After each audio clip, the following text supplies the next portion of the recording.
నమస్తే అండి. నమస్తే. సొసైటీలో రకరకాల సంఘటనలు. ఇది తప్పు, ఇది ఒప్పు అని చెప్పే సందర్భాల్లో కూడా చేజాటిపోతున్నాయేమో. ఇప్పుడు మొన్నటి వరకు మనం వరకట్నం గురించి మాట్లాడుకుంటాము. కట్నం తేలేదని చెప్పి అమ్మాయిల్ని ఎంతగా హింసిస్తున్నారో, బాధిస్తున్నారో మాట్లాడుతూ ఉంటాము. భార్య బాధితులు ఉన్నట్టే భర్త బాధితులు కూడా ఉన్నారు. ఇవన్నీ మనం చూస్తూనే ఉంటాం. సో ఇక్కడ అంటే యూపీలో జరిగిన సంఘటన చూస్తే మాత్రం కాస్త ఆశ్చర్యానికి గురవ్వాల్సింది. పెళ్ళయింది, ఫస్ట్ నైట్ ఆ అమ్మాయికి.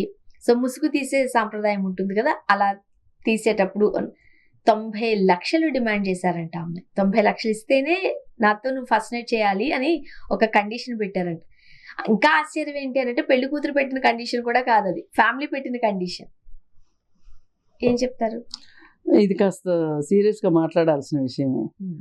ఎందుకంటే ఇప్పుడు ఇట్లాంటివి ఏవైనా సరే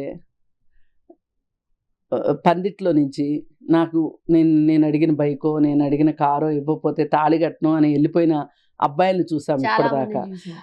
సరే ఇక నగలు పెడతానని నగలు పెట్టలేదని, డబ్బులు కట్నాలు ఇస్తానని కట్నాలు ఇవ్వలేదని, అసలు కొంతమంది అయితే ఇవ్వాల్సిన కట్నం ఏదన్నా మిగిలిపోతే గనక పెళ్లి పందిట్లో అయినా ఇస్తేనే తాళి కడతాము అనేంత పరిస్థితి తీసుకుని వస్తూ ఉంటారు. కానీ ఒకప్పుడు అలాగే జరిగేదంట. జరిగేది ఎప్పుడో జరిగింది, ఇప్పుడు కూడా జరుగుతుంది. మొన్న అతను ఎవరో తాళి కట్టడానికి ముందు కట్నం అంతా అందిందా లేదా అని అడగడం, అందింది అని చెప్పిన తర్వాతే తాళి కట్టడం, ఈ సాంప్రదాయం ఇంకా ఉందంటారా? ఉండొచ్చు. ఇప్పుడు దీన్ని బట్టి అర్థం అవుతుంది కదా. అంటే ఇప్పుడు మనం ఉన్న సమాజమే సమాజం కాదు. మన భారతదేశంలోనే బోలెడు భారతదేశాలు ఉన్నాయి. ఏమోలో ఏదో ఒకటి అది ఆచారంగానో లేకపోతే బలవంతంగానో జరుగుతుండొచ్చు. అయితే ఈ కేసులో ఇప్పుడు ఈ అమ్మాయి 90 లక్షలు అడిగింది పెళ్లి తర్వాత. అడిగితే అతను నేను ఇవ్వలేను అన్నాడు. వెంటనే అమ్మాయి నగలు తీసుకుని ఇంటికి వెళ్ళిపోయింది. ఇంటికి వెళ్ళిపోయిన తర్వాత మళ్ళీ రావటము పోవటము తగాదాలు పట్టము, అలాగే ఆ ఇంటి వాళ్ళు కూడా ఆ అమ్మాయి తాలూకు వాళ్ళు కూడా వచ్చి గొడవ పడటం వెళ్ళటము ఇవన్నీ చేస్తా వచ్చారు. ఎంతగా బెదిరించారనంటే అవును, దహనం చేస్తామని అంటే ముందే చెప్పారంట వాళ్ళు, మేము అడిగిన డబ్బులు మీరు ఇవ్వకపోతే గనక మిమ్మల్ని అందరినీ సజీవ దహనం చేస్తాము అది ఇది అని చెప్పి బెదిరించారంట. అయితే వీళ్ళు ఏదో పోలీసులకి అప్రోచ్ అవుదాము అని అనుకుని కూడా ఏ పరువు మర్యాద ఏవేవో చేస్తాయి కదా, అందుకని చెప్పి వీళ్ళు కంప్లైంట్ కూడా చేయలే. ఇక వాళ్ళు అన్నంత పని చేద్దామని ఒకరోజు ఇంటికి వచ్చేసారు. ఇంటికి వచ్చేసేసి ఆ గ్యాస్ పైపు కట్ చేసి వీళ్ళని భయపెట్టాలి అని చెప్పి ట్రై చేస్తున్న టైంలో ఒకరిద్దరిని, అలాంటప్పుడు కాస్త తోపులాట్లు అవి జరుగుతాయి కదా, ఈ గొడవల నేపథ్యంలో ఇంటి పక్కన వాళ్ళు ఎవరో పోలీసులకు ఫోన్ చేశారు. సరే పోలీసులు వచ్చారు. వచ్చి చూసి కేసు అయితే కట్టారు. వాళ్ళు మాట్లాడేసేసి ఇట్లా చేయడం తప్పు ఒప్పు ఇవన్నీ చెప్పి వాళ్ళ మీద పెద్దగా చర్యలు తీసుకోకపోతే అప్పుడు వీళ్ళు ఏం చేశారు అంటే ఈ అబ్బాయి తాలూకు ఫ్యామిలీ వాళ్ళు ప్రైవేట్ కంప్లైంట్ వేసుకుని ప్రైవేట్ కంప్లైంట్ ద్వారా పోలీసులకి కోర్టు ఆదేశిస్తుంది అన్నమాట. ఏమనంటే ఇదిగోండి మేం చెప్తున్నాం, మీరు వెళ్ళి వాళ్ళ మీద యాక్షన్ తీసుకోండి, కేసు పెట్టాలి. ఇప్పుడు ఏం చేస్తారు అంటే ఇప్పుడు ఒక నేరం వాళ్ళ గురించి నాకు అన్యాయం జరిగింది అని ఒకళ్ళు పోలీస్ స్టేషన్కి వెళ్ళారనుకోండి, మనకు తెలియంది ఏముంది, అవతల వాళ్ళు కొంచెం బలవంతులు డబ్బులుగా కానీ రాజకీయ పరంగా కానీ ఆ పోలీసులు ఆ కేసును ముందుకు తీసుకెళ్ళనివ్వట్లేదు అనుకోండి, అప్పుడు వీళ్ళు ఏం చేయొచ్చు అంటే ఈ బాధితులు ఏం చేయొచ్చు అంటే ఒక లాయర్ని పెట్టుకుని ప్రైవేట్ కంప్లైంట్ వేయించుకోవచ్చు.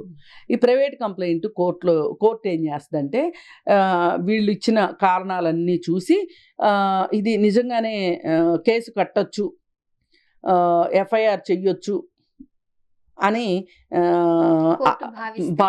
భావించి ఏం చేస్తుందంటే ఆ కన్సర్న్ పోలీస్ స్టేషన్ని ఆదేశిస్తుంది, ఈ పర్టికులర్ పీపుల్ మీద మీరు కేసు బుక్ చేయండి, విచారించండి అని చెప్పి చెప్తుంది. ఆ చెప్పినప్పుడు ఖచ్చితంగా ఆ స్టేషన్ వాళ్ళు ఆ కేసు కట్టాల్సిందే. ఇప్పుడు వీళ్ళ విషయంలో కూడా అదే జరిగిందనమాట. ఇప్పుడు కానీ అంత సంఘటన జరిగినా సరే పోలీసులు ఎందుకు కేసు పెట్టలేదు అనేది కూడా ఇక్కడ ప్రశ్నార్థకమే.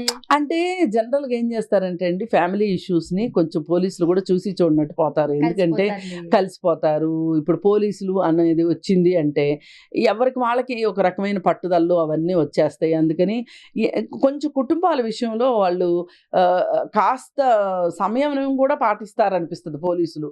ఒక్కొక్కసారి ఏమో చాలా అడ్డదిడ్డంగా ఇష్టారీతిన ఎవరైతే డబ్బులు ఇస్తారో, ఎవరైతే ఎవరితో ఉన్న ఫోనులు చేయించుకుంటారో వాళ్ళ పక్షాన ఏకపక్షంగా వ్యవహరించినట్లుగానే ఒక్కొక్కసారి ఉదాసీన వైఖరి, అంటే చూసి చూడనట్టు పోతే వాళ్ళే సర్దుకుంటారులే అన్నట్లు అనమాట. సరే, ఏది ఏమైనా కోర్టు కూడా ఆదేశించింది ఇప్పుడు వీళ్ళపైన ఈ కేసు గురించి. ఆదేశిస్తే ఇప్పుడు ఆ పోలీసు వాళ్ళు వీళ్ళ మీద ఎఫ్ఐఆర్ చేయాల్సిందే, చేస్తారు కూడా. ఎందుకంటే ఇంత బలమైన సాక్ష్యాలు కనిపిస్తున్నప్పుడు, పైగా వాళ్ళు వాట్సాప్ సందేశాలు పంపించారంట, మిమ్మల్ని అది చేస్తాం ఇది చేస్తామని. ఇప్పుడు దీన్ని బట్టి నాకు అర్థమైంది ఏంటి అంటే, ఆ ఇంట్లో వాళ్ళు ఎవరైతే ఉన్నారో ఆ అమ్మాయి కావచ్చు, ఆ అమ్మాయి కుటుంబ సభ్యులు కావచ్చు, వీళ్ళందరూ కూడా భయభక్తులు లేని వాళ్ళు. ఎందుకో చెప్పమంటారా? అసలు నిజంగా నేరస్తులు అంత ఇరుక్కునేటట్లు చేస్తారా అండి? బుర్రన్నోళ్ళు అయితే ఏదో ధైర్యం ఉంది కదా వాళ్ళకి. ఏదో ధైర్యం కాదు, మొండి ధైర్యం, పిచ్చి ధైర్యం. వాళ్ళ ఆ ఇంట్లో ఇప్పుడు ఒక్కొక్కసారి అంటారు, ఆ ఇంట్లో వాడొక్కడు తప్పితే వెధవ, మిగతా వాళ్ళందరూ పాప మంచోళ్ళండి అంటారు. మనం వినే ఉంటాం ఈ మాట. లేదు అనుకుంటే ఆ ఇంట్లో వాడొక్కడు తప్పబుట్టాడు, మిగతా వాళ్ళంతా ఎదవలు అని మనం అనుకోవటం వింటాం, చెప్తూ ఉంటారు. అట్లాగే అసలు ఈ ఇంట్లో మనుషులు మొత్తానికి ఏదో ఒక రకమైన వెనకబాటుతనం కానీ, మొండితనం కానీ, పిచ్చి ధైర్యం కానీ ఇవన్నీ ఏవో ఉన్నట్టున్నాయి వాళ్ళకి. లేకపోతే అసలు ఇంతకు తెగబడరు ఎవరు కూడా. నాకేమనిపిస్తుందంటే ఆ ఇంట్లో ఏదో ఒక మాస్ హిస్టీరియా లాంటిది ఏదన్నా ఉందేమో ఆ ఇంట్లో మనుషులందరికీ అనిపిస్తుంది. వాళ్ళు ఒకళ్ళు కాదు ఒకళ్ళైనా సరైన వాళ్ళు ఉన్నారనుకోండి, అంటే ఎవరో పెద్దల అండదండలు ఉన్నప్పుడు కూడా ఇట్లే చట్టానికి దొరకకుండా చేస్తారు. అసలు వాట్సాప్ మెసేజ్ పెడతారా ఎవరన్నా? డైరెక్ట్ గానే పెట్టారంట. అదే మరి. ఇప్పుడు ఈ మెసేజ్ తీసుకెళ్ళి వాళ్ళు కోర్టులో ప్రొడ్యూస్ చేసుకుంటే ఏంటి మీ పరిస్థితి ఏంటి? ఇప్పుడు చాలామంది తెలివిగా తప్పులు చేస్తారు. అంటే నేను తెలివిగా తప్పులు చేయడం కరెక్ట్ అని కాదండి నా ఉద్దేశం. నేను మాట వరుసకి చెప్తున్నా. అంటే చేసేటప్పుడు కూడా ఆధారాలు దొరకకుండా చేస్తారు. ఎంత ఆధారాలు దొరకకుండా చేసినా ఏదో ఒకటి దొరుకుద్ది అనుకోండి, అది వేరే విషయము. కానీ ఇంత డెలిబరేట్గా ఓపెన్గా డబ్బులు డిమాండ్ చేయటం అనేది ఉంది చూసారా, ఇది మామూలు వాళ్ళైతే ఎవరు చేయరు. ఏదో ఇబ్బందికరం ఉందైతే ఆ ఇంట్లో ఏదో మనుషులందరికీ ఇప్పుడు కొంతమంది ఉంటారు, ఒకే అమ్మాయి 4 పెళ్ళిళ్ళు చేసుకుందని వస్తుంటుంది, అలాగే ఒకే అబ్బాయి 10 పెళ్ళిళ్ళు చేసుకున్నారు అని వస్తుంది. ఆ మధ్య ఒకసారి ఒక అమ్మాయి సడన్గా నాకు ఫోన్ చేసి ఏమన్నదంటే, నేను చాలా పెళ్ళిళ్ళు చేసుకున్నానని టీవీలో వచ్చింది, మాట్లాడుకున్నారు యూట్యూబ్ వీడియోస్ ఇవన్నీ, ఆ వీడియోస్లో మీరు కూడా ఒక వీడియో చేశారు, ఏమీ తెలియకోకుండా మీరు ఎట్లా చేశారు అది ఇది అని నాకు ఫోన్ చేసింది. అమ్మ, నేను మాట్లాడింది ఏదైతే ఉందో అది నాకు పంపించు, నేను చూస్తాను. చూసి నిజంగా నేను ఏ ఆధారాలు లేకోకుండా గనక మాట్లాడి ఉంటే గనక నేను నీకు సారీ చెప్తానమ్మా, ముందు నాకైతే వీడియో పంపించు అని చెప్పా. సరే, పంపించిన దాంట్లో పేపర్లో ఏదైతే వచ్చిందో అదే మాట్లాడాను. యాక్చువల్గా మనం అన్నీ కూడా పబ్లిక్ డొమైన్లో ఉన్నవే మాట్లాడుతూ నేను ఆ అమ్మాయికి మళ్ళీ ఫోన్ చేసి చెప్పాను, చూడమ్మా నేను మాట్లాడిన దాంట్లో పేపర్లో వచ్చింది, న్యూస్ పేపర్లో వచ్చింది, పైగా యూట్యూబ్లో వచ్చిన వీడియో చూసి కూడా కాదు, పేపర్లో వచ్చింది చూసే నేను రాశాను, నేను మాట్లాడాను.